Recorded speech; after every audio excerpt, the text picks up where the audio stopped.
This is Southern Cross News with Joe Palmer. A Mowbray charity store has been targeted in a senseless arson attack overnight. The owners, who established the store to support cancer sufferers, are now reconsidering its future following similar incidents. This is believed to be the offender setting fire to the Mowbray charity shop around 10:30 last night. Donations left for those in need burnt to rubble. The owners today picking up the pieces. The mattress was outside. Somebody had obviously dropped it off as a donation and they put it on top of the table, just around here somewhere, and then it just caught fire. Thankfully, items inside escaped the blaze. Gut-wrenching repairs now underway to rebuild the not-for-profit shop front. It takes money away from giving it to somebody else. Yeah. It's like we don't get a wage or anything out of this. A store the couple began 3 years ago, inspired to help those affected by cancer. We lost our daughter a couple of years ago to cancer, and the wife wants to get something going for families of cancer. Last night's brazen attack, not the first. We had been targeted before with a chair that somebody had lit during the day that we'd put there for somebody to take. Attacks taking their toll, but not enough to stop the selfless couple, currently raising money for 10-month-old Sienna Plumbridge undergoing chemotherapy. Please come and support Sienna on Saturday, or give us, cash donations to help make this happen for this little girl. Jacqueline Robson, Southern Cross News. A woman is recovering after an alleged knife incident at a Target store in Mowbray. Police have charged a 30-year-old man with wounding after the altercation on Monday night. The woman, who is known to the man, suffered injuries to her neck, hands and stomach. Police want to speak to the witness who assisted the woman. The alleged offender faced court today but was remanded in custody to appear again next month. A court hearing into the death of Tasmanian man Daniel Knight, who died after being crushed in a machine at a Launceston printing company almost 4 years ago, will now not begin until at least the end of August. Woolston Printing is fighting a workplace health and safety charge in relation to the fatal incident. It's pleaded not guilty to failing to comply with its health and safety duty and faces up to a $1.5 million fine if it's found guilty. A hearing into the charge was expected to begin this week, but following 3 days of legal arguments, the matter has been adjourned. As Hobart's housing crisis continues to dominate the political arena, a young Tasmanian woman has shared her story on what it's like to be in the midst of the issue. Grace Morgan is one of hundreds of young people who have experienced life without a secure home, with youth organisations saying there's many more who aren't counted in the statistics. Grace was just 16 when she was forced to leave her childhood home due to family breakdown and violence. For me, going to school was the structure in my life. After spending 3 months staying at friends' houses, she was offered supported accommodation at Hobart's Trinity Hill. Without a stable home, it's very hard to figure out every other aspect of your life. Sadly, Grace's story is not uncommon. There's over 400 young Tasmanians as young as 12 years old without a place to stay tonight.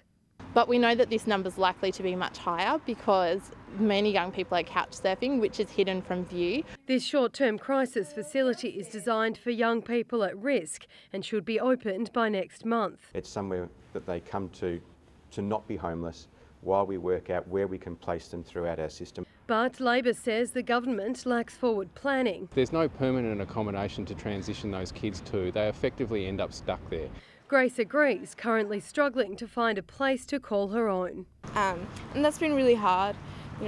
I've been looking at places that are, $300 a week, and that's taking up all of my budget. Meanwhile, the group of campers living here at Berrydale are still in limbo, but are hoping service providers will help them find some secure accommodation soon. Between 4 or 6 of them, we may be able to in the next day or so provide options for them. Louise Hedger, Southern Cross News. Produce from a Melbourne fruit and vegetable treatment facility can once again be brought into the state. A suspension was put in place last month after fruit fly larvae was found in a grapefruit that had come from the facility.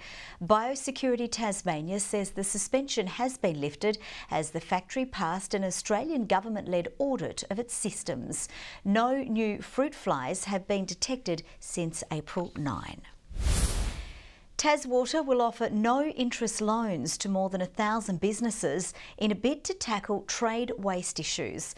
The council-owned water corporation came under fire for pursuing businesses who were emitting hard-to-treat waste like fats and oils.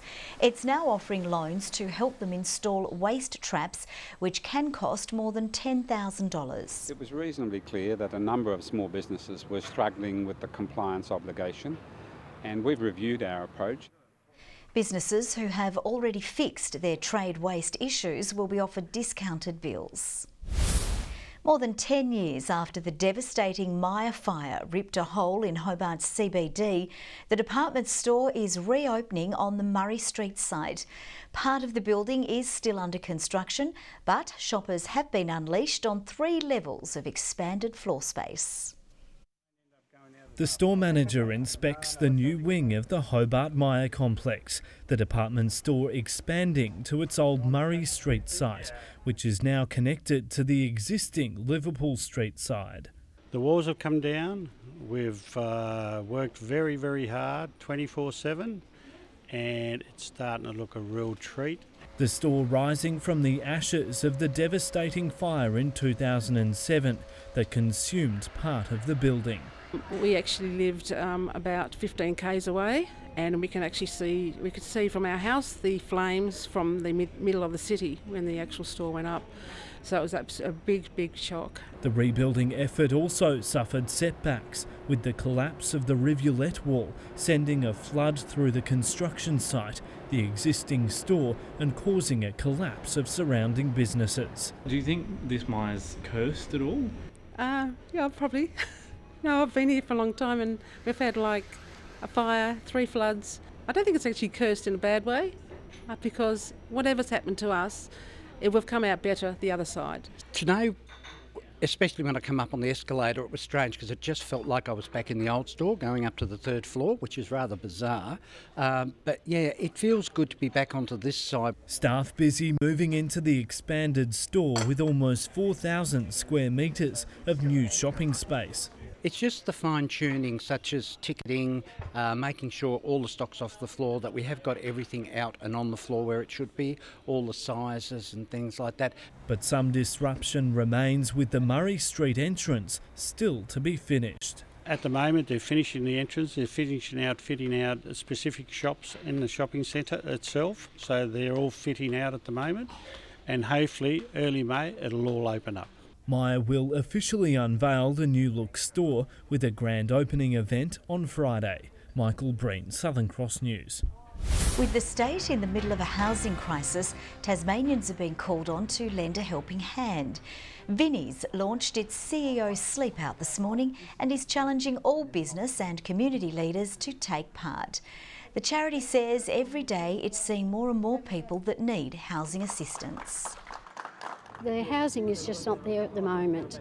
So that's why the CEO Sleep Out is extremely important, not only to raise funds but also to raise awareness of the general public that we need their help. More than 1,600 Tasmanians are currently classified as homeless. The Sleep Out will be held at USTAS Stadium on June 21. Vinnie's will use funds raised to help clients pay rent, bond and to keep its soup vans operating. The Law Reform Institute is calling for a shake-up of the way repeat drink drivers are treated in the court system. Legal experts described the current criminal justice responses inadequate and change is needed to reduce reoffending and improve community safety. It's pitching a new specialist drug treatment order be available as a sentencing option. Through a combination of factors, treatment, supervision and judicial involvement, research would suggest that such a model can be effective to address the causes of crime for these offenders. The government says it will consider the recommendations. A rare piece of 11th century history has been hiding within a book at the Queen Victoria Museum and Art Gallery. Parchments of medieval manuscript were discovered in the binding of the 16th century book Plutarch's Lives. The remarkable find coming 12 months after the book was purchased in 2015. Very slender text that was protruding from under the cover that there was something buried under there, and then it was sent off to our conservation department for treatment and revelation. It's now the oldest piece of manuscript known to be held by a public institution in Tasmania. The book will be on display for the next month before returning to the collection. Tasmania's multicultural past will be the main focus of this year's Heritage Festival. The month-long celebration was launched with a horse-drawn carriage and the Governor at Clarendon House today.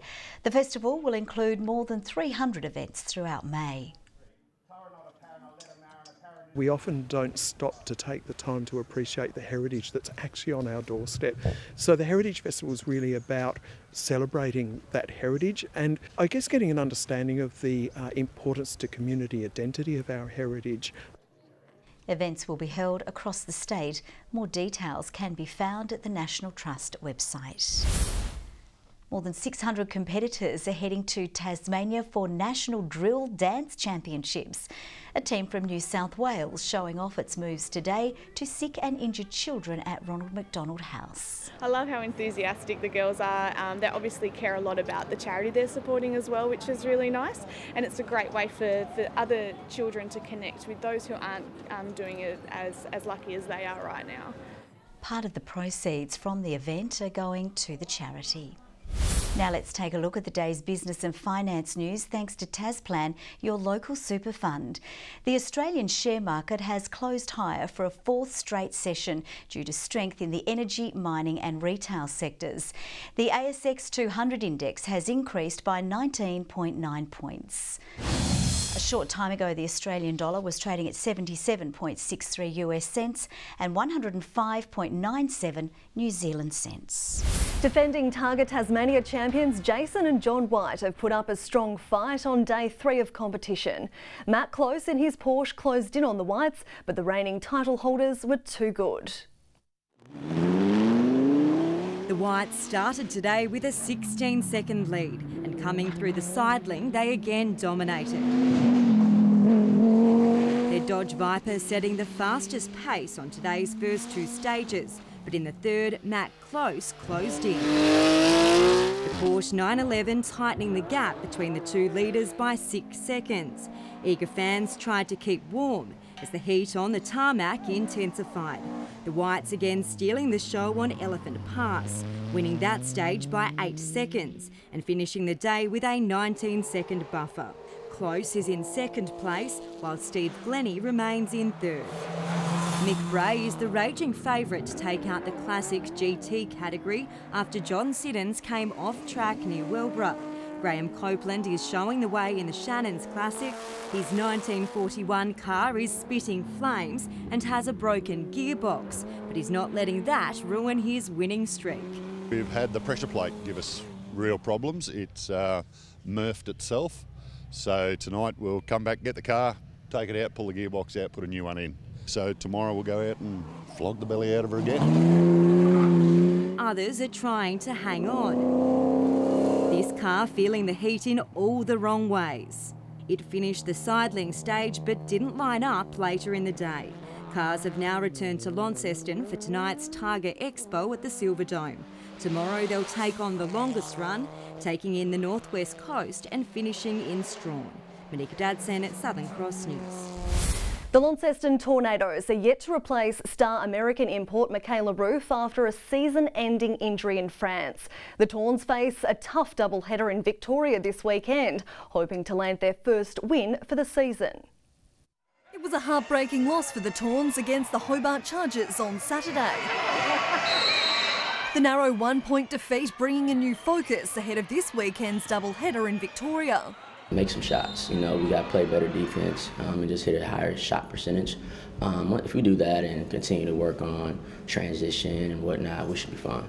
The first road trip of the season, hoping to bring the good news the Tawns desperately need. Finding out on Monday, star American import Michaela Roof suffered a suspected ACL injury, ending her Siebel season, yet to find a replacement. Where our offense is set up, is anybody can score the ball, so it's going to be a rebounding. It's going to be our key, but overall, it won't be hard to fill the shoes. A hard contest is expected against Dandenong though. The Tawns start their road trip there on Saturday night. It'll be the first time the girls have fronted up against their former star Taylor Roberts. They'll also be without their captain Lauren Mansfield. Lauren Nicholson, again, she's going to have to step up this weekend, as long as Ellie Collins, who's averaging a double-double. The Tawns take on Ballarat on Sunday. Their main aim is to get their first win for the season on the board.